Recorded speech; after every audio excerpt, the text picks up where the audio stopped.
Sebuah rekaman ramai beredar di media sosial Telegram pada Sabtu 25 Februari 2023. Dalam rekaman tersebut memperlihatkan penghancuran prajurit dan peralatan militer Ukraina oleh angkatan bersenjata Rusia. Pada awal rekaman terlihat angkatan bersenjata Ukraina beroperasi dalam keadaan yang aman-aman saja. Namun selang berapa lama, kepulan asap tebal tiba-tiba terlihat dan membumbung tinggi pada posisi militer Ukraina. Usut punya usut, asap tebal itu timbul dari ledakan pada kendaraan militer Ukraina yang diserang pasukan Rusia. Seperti yang terlihat dalam rekaman, serangan yang berlangsung di sekitar wilayah Chernihiv ini merugikan angkatan bersenjata Ukraina. Pasalnya, selain kendaraan militer yang terbakar, personel militer alami luka parah.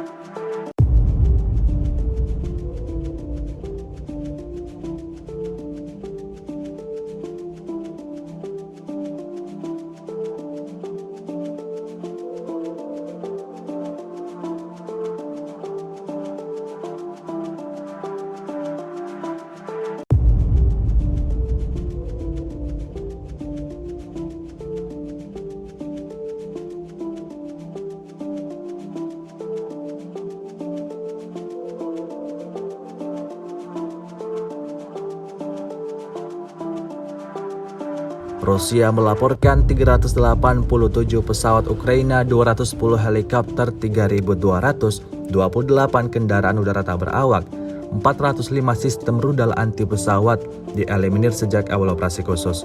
Sementara itu dari kubu Kiev, Kementerian Pertahanan Ukraina melaporkan 970 tentara Rusia dieliminir dalam sehari terakhir.